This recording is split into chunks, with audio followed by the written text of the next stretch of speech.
ਵਾਹਿਗੁਰੂ ਜੀ। ਇੱਕ ਓੰਕਾਰ ਸਤਿਨਾਮ ਕਰਤਾ ਪੁਰਖ ਨਿਰਭਉ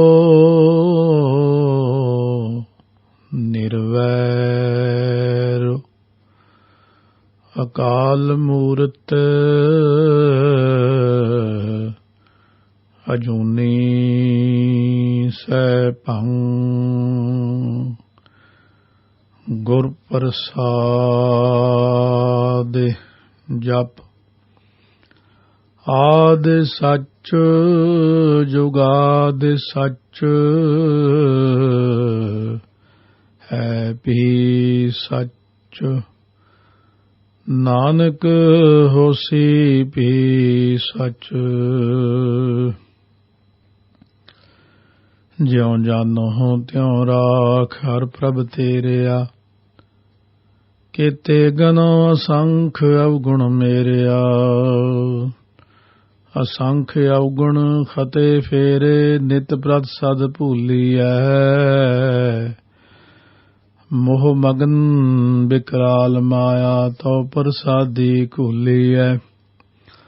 ਲੂਕ ਕਰਤ ਵਿਕਾਰ ਬਿਖੜੇ ਪ੍ਰਭ ਨੇਰਹੂ ਤੇ ਨੇਰਿਆ। ਬਿਨਵੰਤ ਨਾਨਕ ਦਇਆ ਧਾਰੋ ਕਾਢ ਭਵ ਜਲ ਫੇਰਿਆ। ਵਾਹਿਗੁਰੂ ਸਾਹਿਬ ਜੀਓ। ਕਿਉ ਕਰ ਬਾਧਾ ਸਰਪਨ ਖਾਧਾ। ਕਿਉ ਕਰ ਖੋਇਆ ਕਿਉ ਕਰ ਲਾਧਾ। ਕਿਉ ਕਰ ਨਿਰਮਲ ਕਿਉ ਕਰ ਅੰਧਿਆਰਾ। ਇਹੋ ਤਤ ਵਿਚਾਰੈ ਸੋ ਗੁਰੂ ਹਮਾਰਾ। ਕਿਉ ਕਰ ਬਾਧਾ ਸਰਪਨ ਖਾਧਾ। ਵਾਹਿਗੁਰੂ ਜੀ ਕਾ ਖਾਲਸਾ ਵਾਹਿਗੁਰੂ ਜੀ ਕੀ ਫਤਿਹ। ਧੰਨ ਧੰਨ ਸਾਹਿਬ ਸ੍ਰੀ ਗੁਰੂ ਗ੍ਰੰਥ ਸਾਹਿਬ ਮਹਾਰਾਜ ਜੀ ਦੀ ਸਾਜੀ ਨਵਾਜੀ ਗੁਰੂ ਰੂਪ ਗੁਰੂ ਖਾਲਸਾ ਸਾਧ ਸੰਗਤ ਜੀ ਆਓ। ਚੱਲ ਰਹੀ ਲੜੀਵਾਰ ਕਥਾ 939 ਅੰਗ ਤੇ ਸਿੱਧ ਗੋਸ਼ਟ ਬਾਣੀ ਜੋ ਧੰਨ ਧੰਨ ਸਤਿਗੁਰੂ ਨਾਨਕ ਦੇਵ ਸਾਹਿਬ ਮਹਾਰਾਜ ਨੇ ਸਿੱਧਾਂ ਦੇ ਨਾਲ ਗੋਸ਼ਟ ਅਚਲ ਬਟਾਲੇ ਵਿਖੇ ਕੀਤੀ ਹੈ। 13 ਪੌੜੀਆਂ ਜਿਸ ਦੀਆਂ ਸ਼੍ਰਵਣ ਕਰ ਚੁੱਕੇ ਹਾਂ। ਅੱਗੇ 14ਵੀਂ ਪੌੜੀ ਸਤਿਗੁਰੂ ਮਹਾਰਾਜ ਜੀ ਬਖਸ਼ਿਸ਼ ਕਰ ਰਹੇ ਨੇ। ਸਿੱਧ ਸਭਾ ਨੇ ਸਤਿਗੁਰੂ ਨਾਨਕ ਦੇਵ ਮਹਾਰਾਜ ਸੱਚੇ ਪਾਤਸ਼ਾਹ ਜੀ ਨੂੰ ਇਹ ਪ੍ਰਸ਼ਨ ਕੀਤੇ ਹਨ ਬੇਨਤੀ ਰੂਪ ਦੇ ਵਿੱਚ ਕਿ ਹੇ ਸਤਿਗੁਰੂ ਮਹਾਰਾਜ ਦੱਸੋ ਜੀ, ਕਿਉਂ ਕਰ ਬਾਧਾ ਸਰਪਨ ਖਾਧਾ। ਇਹ ਜੀਵ ਕਿਸ ਤਰ੍ਹਾਂ ਮੋਹ ਵਿੱਚ ਬੰਨਿਆ ਗਿਆ। ਕਿਉਂ ਕਰ ਬਾਧਾ ਬੰਨਿਆ ਗਿਆ ਮੋਹ ਦੇ ਵਿੱਚ, ਤੇ ਕਿਸ ਤਰ੍ਹਾਂ ਇਸ ਨੂੰ ਸਰਪਨ ਖਾਧਾ ਭਾਵ ਮਾਇਆ ਰੂਪੀ ਸਪਣੀ ਨੇ ਇਹਨੂੰ ਕਿਵੇਂ ਖਾ ਲਿਆ। ਇਹ ਕਿਰਪਾ ਕਰਕੇ ਦੱਸੋ। ਕਿਉਂ ਕਰ ਖੋਇਆ ਕਿਉਂ ਕਰ ਲਾਧਾ। ਜੀਵ ਨੇ ਮਨੁੱਖਾ ਜਨਮ ਕਿਸ ਤਰ੍ਹਾਂ ਵਿਅਰਥ ਗਵਾ ਲਿਆ ਅਤੇ ਫਿਰ ਇਹ ਜਨਮ ਇਸ ਨੂੰ ਕਿਵੇਂ ਪ੍ਰਾਪਤ ਹੋਇਆ ਹੈ। ਇਹ ਕਿਰਪਾ ਕਰਕੇ ਦੱਸੋ। ਕਿਉਂ ਕਰ ਨਿਰਮਲ ਕਿਉਂ ਕਰ ਅੰਧਿਆਰਾ।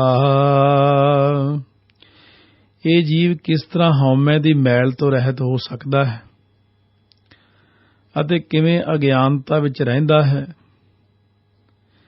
ਇਹੋ ਤਤ ਵਿਚਾਰੈ ਸੋ ਗੁਰੂ ਹਮਾਰਾ। ਇਸ ਅਸਲੀਅਤ ਨੂੰ ਜੋ ਵਿਚਾਰਦਾ ਹੈ ਨਾ, ਉਹ ਜਾਣੋ ਕਿ ਸਾਡਾ ਗੁਰੂ ਹੈ, ਭਾਵ ਉਸ ਨੂੰ ਸਾਡੀ ਨਮਸਕਾਰ ਹੈ। ਅਸੀਂ ਉਸ ਨੂੰ ਆਪਣਾ ਗੁਰੂ ਮੰਨਾਂਗੇ, ਸਤਿਗੁਰੂ ਮੰਨਾਂਗੇ, ਜਿਹੜਾ ਇਹਨਾਂ ਪ੍ਰਸ਼ਨਾਂ ਦਾ ਉੱਤਰ ਦੇ ਦੇਵੇਗਾ। ਅਸਲ ਵਿੱਚ ਸਿੱਧ ਇਹ ਚਾਹੁੰਦੇ ਸੀ ਕਿ ਸਤਿਗੁਰੂ ਜੀ ਤੋਂ ਇਹ ਜਵਾਬ ਦਿੱਤੇ ਨਹੀਂ ਜਾਣੇ ਤੇ ਅਸੀਂ ਇਹਨਾਂ ਨੂੰ ਫੇਰ ਹਰਾ ਦੇਵਾਂਗੇ, ਆਪਣੇ ਨਾਲ ਰਲਾ ਲਵਾਂਗੇ। ਪਰ ਧੰਨ ਗੁਰੂ ਨਾਨਕ ਦੇਵ ਜੀ ਬਾਰੇ ਉਹ ਨਹੀਂ ਸਨ ਜਾਣਦੇ ਕਿ ਗੁਰੂ ਨਾਨਕ ਦੇਵ ਗੋਬਿੰਦ ਰੂਪ ਇਹ ਬਹੁਤਿਆਂ ਨੂੰ ਹੁਣ ਵੀ ਭੁਲੇਖਾ ਹੈ ਕਿ ਗੁਰੂ ਨਾਨਕ ਦੇਵ ਜੀ ਤਾਂ ਗੁਰਬਾਣੀ ਨੂੰ ਲਿਆਉਣ ਵਾਲੇ ਪੈਗੰਬਰ ਸਨ, ਪਰ ਇਹ ਭੁਲੇਖਾ ਸਾਨੂੰ ਦੂਰ ਕਰ ਦੇਣਾ ਚਾਹੀਦਾ ਹੈ ਤੇ ਆਪਣੀਆਂ ਜਿਹੜੀਆਂ ਸਿਆਣਪਾਂ ਚਤੁਰਾਈਆਂ ਨੇ ਇਹਨਾਂ ਨੂੰ ਇੱਕ ਪਾਸੇ ਰੱਖ ਕੇ ਇਹ ਜਾਣ ਲੈਣਾ ਚਾਹੀਦਾ ਹੈ ਕਿ ਆਪ ਨਾਰਾਇਣ ਕਲਾ ਧਾਰ ਜਗ ਮਹਿ ਪਰਵਰਿਓ, ਨਿਰੰਕਾਰ ਆਕਾਰ ਜੋਤ ਜਗ ਮੰਡਲ ਕਰਿਓ। ਧੰਨ ਗੁਰੂ ਨਾਨਕ ਦੇਵ ਜੀ ਆਪ ਹਨ ਨਿਰੰਕਾਰ। ਪਰ ਇਹ ਵਿਸ਼ਵਾਸ ਵੀ ਕਿਸੇ ਕਿਸੇ ਨੂੰ ਆਉਂਦਾ ਹੈ ਜਿਨ੍ਹਾਂ ਦੇ ਬਹੁਤ ਉੱਚ ਭਾਗ ਹੁੰਦੇ ਨੇ। ਚੰਗੇ ਭਾਗਾਂ ਵਾਲੇ ਹੀ ਗੁਰੂ ਨਾਨਕ ਦੇਵ ਜੀ, ਗੁਰੂ ਅੰਗਦ ਦੇਵ ਜੀ, ਗੁਰੂ ਗ੍ਰੰਥ ਸਾਹਿਬ ਮਹਾਰਾਜ ਜੀ ਤੇ ਵਿਸ਼ਵਾਸ ਕਰਦੇ ਨੇ ਇਤਨਾ। ਵਾਹ ਵਾਹ ਬਾਣੀ ਨਿਰੰਕਾਰ ਹੈ, ਤਿਸ ਜੇਵੜ ਅਵਰ ਨਾ ਕੋਏ। ਹੁਣ ਸਤਿਗੁਰੂ ਨਾਨਕ ਦੇਵ ਜੀ ਪਵਿੱਤਰ ਜਵਾਬ ਦੇ ਰਹੇ ਨੇ, ਮੁਖਾਰਬਿੰਦ ਵਿੱਚੋਂ ਸੋਹਣੇ ਬਚਨ ਉਚਾਰਨ ਕਰਦੇ ਨੇ। ਦੁਰਮਤ ਬਾਧਾ ਸਰਪਨ ਖਾਦਾ। ਹੁਣ ਗੁਰਦੇਵ ਪਿਤਾ ਜੀ ਦੱਸਦੇ ਨੇ ਪ੍ਰਸ਼ਨਾਂ ਦਾ ਉੱਤਰ ਦਿੰਦਿਆਂ ਹੋਇਆਂ ਕਿ ਖੋਟੀ ਮੱਤ ਨੇ ਜੀਵ ਨੂੰ ਬੰਨ੍ਹ ਲਿਆ ਹੈ। ਅਸਲ ਵਿੱਚ ਖੋਟੀ ਮੱਤ, ਜੇ ਆਪਾਂ ਕਹੀਏ ਕਿ ਫਲਾਨਾ ਤੈਨੂੰ ਖੋਟੀ ਮੱਤ ਹੈ, ਉਹ ਕਹਿੰਦਾ ਨਹੀਂ ਬਈ ਮੇਰੀ ਤਾਂ ਮੱਤ ਬੜੀ ਉੱਚੀ ਹੈ। ਜਿਵੇਂ ਹਰਨਾਕਸ਼ ਨੂੰ ਤੇ ਰਾਵਣ ਨੂੰ, ਕੰਸ ਨੂੰ, ਇਹਨਾਂ ਨੂੰ, ਨਰੰਗੇ ਨੂੰ, ਇਹਨਾਂ ਸਾਰਿਆਂ ਨੂੰ ਸਮਝਾਇਆ ਵੀ ਤੂੰ ਖੋਟੀ ਮੱਤ ਤੁਹਾਡੇ ਉਹ ਕਿੱਥੇ ਮੰਨਣ ਚਾਹੁੰਦੇ ਸੀ। ਜਾਂ ਹੁਣ ਵੀ ਕਿਸੇ ਜੀਵ ਦੇ ਵਿੱਚ ਜੇ ਖੋਟੀ ਮੱਤ ਕੰਮ ਕਰਦੀ ਹੈ, ਉਹ ਕਦੋਂ ਕਹੇਗਾ ਕਿ ਮੇਰੇ ਅੰਦਰ ਖੋਟੀ ਮੱਤ ਹੈ। ਪਰ ਸਤਿਗੁਰੂ ਕਹਿੰਦੇ ਨੇ ਇਹੀ ਮਾਇਆ ਦੀ ਇੱਕ ਕਲਾ ਹੈ ਕਿ ਇਨਸਾਨ ਦੇ ਅੰਦਰ ਖੋਟੀ ਬੁੱਧੀ ਦੁਰਮਤ ਨੂੰ ਪਾ ਕੇ ਤੇ ਉਹਨੂੰ ਇਹ ਜਨਾਉਣਾ ਕਿ ਮੈਂ ਸਿਆਣਾ ਹਾਂ। ਹੁਣ ਗੁਰਦੇਵ ਜੀ ਕਹਿੰਦੇ ਨੇ ਕਿ ਖੋਟੀ ਮੱਤ ਨੇ ਜੀਵ ਨੂੰ ਬੰਨ੍ਹ ਲਿਆ ਅਤੇ ਮਾਇਆ ਨੇ ਇਹਨੂੰ ਖਾ ਲਿਆ। ਮਾਇਆ ਮਮਤਾ ਮੋਹਣੀ। ਸਤਿਗੁਰੂ ਮਹਾਰਾਜ ਨੇ ਕੀ ਫਰਮਾਇਆ? ਮਾਇਆ ਮਮਤਾ ਮੋਹਣੀ। ਕਿਵੇਂ ਖਾਧਾ ਜੱਗ ਨੂੰ, ਸੰਸਾਰ ਨੂੰ ਕਿਵੇਂ ਖਾਧਾ ਇਸ ਮਾਇਆ ਨੇ? ਬਿਨਾਂ ਦੰਦਾਂ ਤੋਂ ਹੀ। ਮਾਇਆ ਇੱਕ ਨਾਮ ਹੈ, ਮਮਤਾ ਇਹਦੀ ਦੂਸਰੀ ਕਿਰਿਆ ਹੋ ਗਈ। ਮੋਹ ਲੈਣ ਵਾਲੀ ਮੋਹਣੀ। ਜਿਨ ਬਿਨ ਦੰਤਾਂ ਜਗ ਖਾਇਆ। ਮਨਮੁਖ ਖਾਧੇ ਗੁਰਮੁਖ ਉਬਰੇ, ਜਿਨੀ ਸੱਚ ਨਾਮ ਚਿਤ ਲਾਇਆ। ਸੋ ਇਸ ਕਰਕੇ ਸਤਿਗੁਰੂ ਮਹਾਰਾਜ ਸੱਚੇ ਪਾਤਸ਼ਾਹ ਨੇ ਇਹ ਬਚਨ ਫਰਮਾਇਆ, ਭਾਈ ਇਹ ਮਾਇਆ ਜੀਵ ਨੂੰ ਖਾ ਜਾਂਦੀ ਹੈ। ਤੋ ਇਸ ਕਰਕੇ ਸਤਿਗੁਰੂ ਜੀ ਫਰਮਾਉਂਦੇ ਨੇ, ਮਨਮੁਖ ਖੋਇਆ ਗੁਰਮੁਖ ਲਾਦਾ। ਮਨਮੁਖ ਬਣਨ ਕਰਕੇ ਇਸਨੇ ਜਨਮ ਗਵਾ ਲਿਆ ਹੈ ਅਤੇ ਗੁਰਮੁਖ ਬਣ ਕੇ ਜੀਵਨ ਦਾ ਲਾਹਾ ਪ੍ਰਾਪਤ ਕਰ ਲਿਆ ਹੈ। ਹੁਣ ਇਹ ਮਹਾਰਾਜ ਜੀ ਕਿਉਂ ਕਰ ਨਿਰਮਲ, ਕਿਉਂ ਕਰ ਅੰਧਿਆਰਾ ਦਾ ਜਵਾਬ ਦਿੰਦੇ ਆ। ਕਹਿੰਦੇ ਨੇ ਜਿਹੜਾ ਅਗਿਆਨਤਾ ਦਾ ਹਨੇਰਾ ਛਾਇਆ ਹੋਇਆ ਹੈ ਨਾ, ਇਹ ਕਿਉਂ ਕਰ ਨਿਰਮਲ, ਕਿਉਂ ਕਰ ਅੰਧਿਆਰਾ, ਉਹਦਾ ਜਵਾਬ ਦਿੰਦੇ ਆ। ਕਹਿੰਦੇ ਨੇ ਸਤਿਗੁਰ ਮਿਲੈ ਅੰਧੇਰਾ ਜਾਏ। ਜੇ ਸਤਿਗੁਰੂ ਜੀ ਮਿਲ ਜਾਣ ਤਾਂ ਇਹ ਜੀਵ ਦੇ ਅੰਤਰੀਵ ਹਨੇਰੇ ਨੂੰ ਸਤਿਗੁਰੂ ਦੂਰ ਕਰਦੇ ਨੇ। ਜਿਸ ਪ੍ਰਕਾਰ ਆਸਾ ਦੀ ਵਾਰ ਜਾਂ ਆਸਾ ਕੀ ਵਾਰ ਪੁਰਾਣੀ ਬੋਲੀ ਹੈ, ਟੁੰਡੇ ਅਸਰਾਜੇ ਕੀ ਧੁਨੀ ਤੋਂ ਹੀ ਲਿਆ ਆਸਾ ਕੀ ਵਾਰ।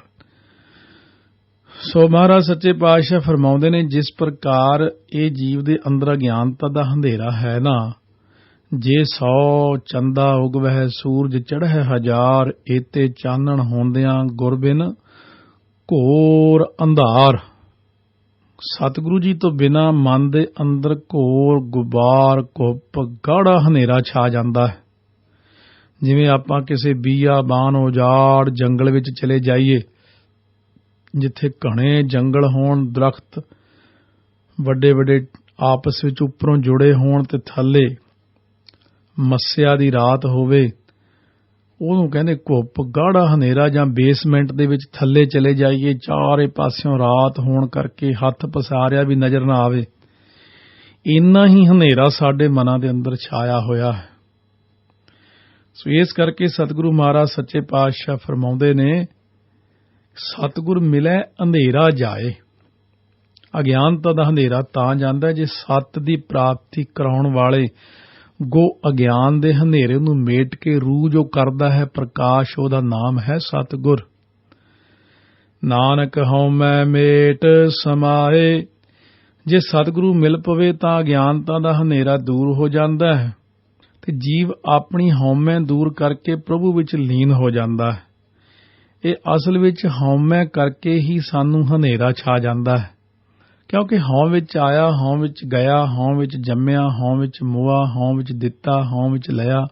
ਸਤਿਗੁਰੂ ਨੇ ਫਰਮਾਇਆ ਕਿ ਸਾਰਾ ਕੁਝ ਹਉਮੈ ਹੈ। ਮਾਇਆ, ਮਮਤਾ, ਮੋਹਣੀ, ਇਹ ਮਾਇਆ ਦੇ ਵਿੱਚ ਮਮਤਾ ਪੈਦਾ ਹੋ ਜਾਣੀ, ਮੋਹ ਲੈਣ ਵਾਲੀ ਮਾਇਆ ਹਉਮੈ। ਸਤਿਗੁਰੂ ਕਹਿੰਦੇ ਹਉਮੈ ਐਸੀ ਚੀਜ਼ ਹੈ ਕਿ ਇਹ ਜੀਵ ਨੂੰ ਐਸੀ ਚਿੰਬੜ ਜਾਂਦੀ ਹੈ ਕਿ ਜਿਉਂ ਹੀ ਦੁਨੀਆ 'ਚ ਜਨਮ ਲਿਆ ਹਉ ਪੈਦਾ ਹੋ ਗਈ। ਇਹ ਮਾਇਆ ਦੀ ਇੱਕ ਅਣਦਿਖ ਸ਼ਕਤੀ ਹੈ ਜਿਹੜੀ ਇਨਸਾਨ ਨੂੰ ਨਜ਼ਰ ਨਹੀਂ ਆਉਂਦੀ ਪਰ ਹਉਮੈ ਵਿੱਚ ਲੈ ਜਾਂਦੀ ਹੈ। ਹਉਮੈ ਨਾਵੈ ਨਾਲ ਵਿਰੋਧ ਹੈ, ਦੋਏ ਨਾ ਵਸੈ ਇੱਕ ਠਾਏ। ਸਿਮਰਨ ਕਰਨ ਨਾਲ ਹਉਮੈ ਦੀ ਨਿਵਰਤੀ ਹੁੰਦੀ ਹੈ। ਬਾਣੀ ਪੜ੍ਹਨ ਨਾਲ, ਜੋੜੇ ਝਾੜ ਨਾਲ, ਸੰਗਤ ਦੇ ਬਰਤਨ ਮਾਂਜਣ ਨਾਲ, ਲੰਗਰ ਵਿੱਚ ਸੇਵਾ ਕਰਨ ਨਾਲ ਹਉਮੈ ਦੀ ਨਿਵਰਤੀ ਹੁੰਦੀ ਹੈ। ਤਾਂ ਸਤਿਗੁਰੂ ਕਹਿੰਦੇ ਹਉਮੈ ਨੂੰ ਦੂਰ ਕਰਨਾ ਹੈ, ਕਿਉਂਕਿ ਸਰਪਨੀ ਤੇ ਉੱਪਰ ਨਹੀਂ ਬਲੀਆ, ਜਿਨ ਬ੍ਰਹਮਾ ਵਿਸ਼ਨ ਮਹਾਦੇਵ ਛਲਿਆ। ਇਹ ਸਾਰਿਆਂ ਨੂੰ ਹੀ ਖਾ ਜਾਂਦੀ ਹੈ। ਨਿਮਾਣਾ ਤੇ ਨਿਤਾਣਾ ਜਿਹਾ ਜਗਿਆਸੂ ਕੀ ਚੀਜ਼ ਹੈ ਜਦੋਂ ਕਿ ਮਾਇਆ ਨੇ ਇੰਨੇ ਵੱਡੇ ਵੱਡੇ ਦੇਵਤਿਆਂ ਨੂੰ ਖਾ ਲਿਆ। ਜੀਵ ਜਦੋਂ ਜੰਮਿਆ ਪਰਿਵਾਰ ਵਿੱਚ ਖੁਸ਼ੀਆਂ ਦੇ ਸ਼ਾਦਿਆਨੇ ਵੱਜੇ, ਪਰ ਸੰਸਾਰ ਦੀ ਹਵਾ ਲੱਗਦੇ ਹੀ ਜੀਵ ਦੀ ਸੁਰਤ ਜਿਹੜੀ ਵਾਹਿਗੁਰੂ ਨਾਲੋਂ ਟੁੱਟ ਕੇ ਮਾਇਆ ਨਾਲ ਜੁੜ ਜਾਂਦੀ ਹੈ। ਕਿਉਂਕਿ ਆਪਣੇ ਵੀ ਆਮ ਰਿਵਾਜ ਹੈ, ਦੇਖਿਆ ਹੋਣਾ ਤੁਸੀਂ, ਜਦੋਂ ਬੱਚਾ ਜਨਮ ਲੈਂਦਾ ਜੰਮਦਿਆਂ ਸਾਰ ਸਭ ਤੋਂ ਪਹਿਲਾਂ ਦਾਦੀ ਨਾਨੀ ਖੁਸ਼ ਹੁੰਦੀਆਂ ਨੇ, ਸਾਡੇ ਘਰ ਲੜਕਾ ਲੜਕੀ ਆਏ, ਕੁਛ ਵੀ ਆਇਆ। ਉਹਨਾਂ ਨੇ ਆਪਣਾ ਪਰਸ ਵਿੱਚੋਂ ਨੋਟ ਕੱਢਿਆ ਵੱਡਾ ਸਾਰਾ, ਪੁੱਤ ਦੇ ਹੱਥ 'ਚ ਥਮਾਤਾ, ਲੈ ਪੁੱਤ। ਮਾਇਆ ਮਾਲਾ ਵੀ ਦੇ ਸਕਦੇ ਸੀ, ਵਾਹਿਗੁਰੂ ਵਾਹਿਗੁਰੂ ਵੀ ਸੁਣਾ ਸਕਦੇ ਸੀ ਕਿ ਮੇਰੇ ਪੋਤਰੇ ਨੂੰ, ਦੋਤਰੇ ਨੂੰ ਜਾਂ ਮੇਰੇ ਪੁੱਤਰ ਨੂੰ ਨਾਮ ਦੀ ਦਾਤ ਬਖਸ਼ੀ ਵਾਹਿਗੁਰੂ। ਇਹ ਨਹੀਂ ਕਿਹਾ। ਬੱਚੇ ਦੇ ਕੰਨਾਂ ਵਿੱਚ ਪਹਿਲੀ ਆਵਾਜ਼ ਹੀ ਹੋਰ ਪੈ ਗਈ। ਉਹਦੀ ਹੌਂ ਨੂੰ ਜਣਾ ਦਿੱਤਾ ਕਿ ਲੜਕਾ ਆਇਆ ਹੈ। ਬਸ ਇੰਨੇ ਵਿੱਚ ਹੀ ਲੜਕਾ ਵੀ ਖੁਸ਼ ਹੋ ਜਾਂਦਾ, ਮੇਰੀ ਤੇ ਬੜੀ ਆਓ ਭਗਤ ਹੋਈ ਹੈ। ਸਤਿਗੁਰੂ ਮਹਾਰਾਜ ਸੱਚੇ ਪਾਤਸ਼ਾਹ ਕਹਿੰਦੇ ਨੇ ਇਸ ਤਰ੍ਹਾਂ ਜੀਵ ਦੀ ਬਿਰਤੀ ਮਾਇਆ ਵੱਲ ਜੁੜ ਗਈ ਤੇ ਖੋਟੀ ਮਤ ਤੇ ਮਾਇਆ ਨੇ ਇਸ ਜੀਵ ਨੂੰ ਮਨਮੁਖ ਬਣਾ ਦਿੱਤਾ। ਮਨਮੁਖ ਨੇ ਸਰੀਰਕ ਭੋਗਾਂ ਵਿੱਚ ਖਚਿਤ ਹੋ ਕੇ ਆਪਣਾ ਮੂਲ ਗਵਾ ਲਿਆ, ਪਰ ਗੁਰਮੁਖਾਂ ਨੇ ਗੁਰੂ ਦੇ ਬਚਨ ਸੁਣ ਕੇ ਗਿਆਨ ਦਾ ਖਜ਼ਾਨਾ ਖੱਟ ਲਿਆ। ਗੁਰਮੁਖ ਲਾਹਾ ਲੈ ਗਏ, ਮਨਮੁਖ ਚੱਲੇ ਮੂਲ ਗਵਾਏ ਜੀਓ। ਪਰ ਸਤਿਗੁਰੂ ਦਾ ਸਿਧਾਂਤ ਇਹ ਹੈ ਕਿ ਸਤਿਗੁਰੂ ਦਾ ਮਿਲਾਪ ਹੋ ਜਾਵੇ ਤਾਂ ਅਗਿਆਨਤਾ ਦਾ ਹਨੇਰਾ ਕੱਟਿਆ ਜਾਂਦਾ ਹੈ ਤੇ ਗੁਰੂ ਗਿਆਨ ਦਾ ਦੀਵਾ ਹਿਰਦੇ 'ਚ ਬਲ ਪੈਂਦਾ ਹੈ। ਜਿੱਥੇ ਸਤਿਗੁਰੂ ਗਿਆਨ ਦਾ ਪ੍ਰਕਾਸ਼ ਹੋ ਜਾਵੇ ਉੱਥੋਂ ਹਉਮੈ ਦਾ ਬੋਰੀਆ ਬਿਸਤਰਾ ਸੁੱਤੇ ਸਿੱਧੀ ਗੋਲ ਹੋ ਜਾਂਦਾ, ਆਪਣੇ ਆਪ ਹੀ ਹਉਮੈ ਚਲੀ ਜਾਂਦੀ ਹੈ। 16ਵੀਂ ਪੌੜੀ ਦੇ ਵਿੱਚ ਬਖਸ਼ਿਸ਼ ਕਰਦੇ ਨੇ, ਸੁਨ ਨਿਰੰਤਰ ਦੀਜੈ ਬੰਦ। ਸੁਨ ਹੁੰਦੀ ਅਫੁਰ ਅਵਸਥਾ। ਨਿਰੰਤਰ ਕਈ ਵਾਰ ਬਾਣੀ 'ਚ ਅੱਖਰ ਆਵੇਗਾ। ਨਿਰੰਤਰ ਦਾ ਅਰਥ ਹੁੰਦਾ ਇੱਕ ਰਸ, ਲਗਾਤਾਰ, ਕੰਟੀਨਿਊਸ, ਇੱਕ ਰਸ ਰਹਿਣ ਵਾਲਾ। ਮਹਾਰਾਜ ਕਹਿੰਦੇ ਜੇ ਇੱਕ ਰਸ ਅਫੁਰ ਹਰੀ ਵਿੱਚ ਟਿਕ ਕੇ ਵਿਕਾਰਾਂ ਨੂੰ ਬੰਨਾ ਲਾ ਦਿੱਤਾ ਜਾਵੇ ਤਾਂ ਨਾ ਮਨ ਰੂਪੀ ਹੰਸ ਉੱਡਦਾ। ਉੱਡੈ ਨਾ ਹੰਸਾ, ਪੜੈ ਨਾ ਕੰਧ। ਕਿਉਂਕਿ ਨਾ ਤੇ ਮਨ ਰੂਪੀ ਹੰਸ ਉੱਡਦਾ, ਭਾਵ ਇੱਧਰ ਉੱਧਰ ਨਹੀਂ ਭਟਕਦਾ, ਅਤੇ ਨਾ ਹੀ ਇਸ ਦਾ ਸਰੀਰ ਟੁੱਟਦਾ। ਪੜੈ ਨਾ ਕੰਧ, ਕੰਧ ਹੁੰਦਾ ਸਰੀਰ, ਇਹ ਸਰੀਰ ਰੂਪੀ ਕੰਧ ਪੜਿਆ ਤੋਂ ਭਾਵ ਨਹੀਂ ਟੁੱਟਦਾ, ਡਿੱਗਦਾ ਨਹੀਂ। ਸੋ ਇਸ ਕਰਕੇ ਅਫੁਰ, ਜਿੱਥੇ ਕੋਈ ਸੰਕਲਪ ਵਿਕਲਪ ਨਹੀਂ, ਨਿਰਵਿਕਲਪ ਸਮਾਧੀ, ਸਰਗੁਣ ਨਿਰਗੁਣ ਨਿਰੰਕਾਰ ਸੁਨ ਸਮਾਧੀ, ਆਪ ਆਪਨ ਕੀਆ ਨਾਨਕਾ ਆਪੇ ਹੀ ਫਿਰ ਜਾਪ।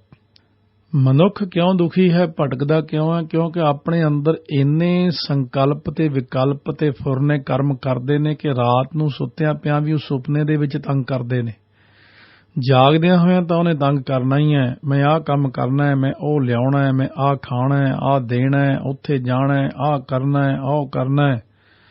ਹਜ਼ਾਰਾਂ ਲੱਖਾਂ ਕੰਮ ਦਿਮਾਗ ਵਿੱਚ ਘੁੰਮਦੇ ਨੇ, ਇਹਨੂੰ ਹੀ ਫੁਰਨਾ ਕਹਿੰਦੇ ਨੇ। ਫੁਰਨਾ ਬਣਾ ਲਿਆ, ਮਿਟਾ ਲਿਆ, ਇਹਦਾ ਨਾਮ ਹੀ ਸੰਕਲਪ ਤੇ ਵਿਕਲਪ ਹੋ ਗਿਆ। ਹੁਣ ਮਹਾਰਾਜ ਸੱਚੇ ਪਾਤਸ਼ਾਹ ਕਹਿੰਦੇ ਜੇ ਇੱਕ ਰਸ ਅਫੁਰ ਹਰੀ ਵਿੱਚ ਟਿਕ ਕੇ ਵਿਕਾਰਾਂ ਨੂੰ ਬੰਨਾ ਲਾ ਦਿੱਤਾ ਜਾਵੇ ਤਾਂ ਜਿਵੇਂ ਆਪਾਂ ਪੜ੍ਹਦੇ ਨੇ ਸ਼ਬਦ ਪਰਮੇਸ਼ਰ ਦਿੱਤਾ ਬੰਨਾ, ਦੁੱਖ ਰੋਗ ਕਾ ਡੇਰਾ ਭੰਨਾ। ਇਹ ਬੰਨਾ ਲਾਤਾ ਜਦੋਂ ਮਹਾਰਾਜ ਜੀ ਨੇ ਤਾਂ ਮਨ ਰੂਪੀ ਹੰਸ ਨਹੀਂ ਉੱਡਦਾ। ਵਾਹਿਗੁਰੂ ਦੀ ਮਿਹਰ ਦਾ ਸਦਕਾ ਅਫੁਰ ਇੱਕ ਰਸ ਪਰਮਾਤਮਾ 'ਚ ਟਿਕ ਜਾਂਦਾ ਹੈ। ਸਹਿਜ ਗੁਫਾ ਘਰ ਜਾਣੈ ਸਾਚਾ।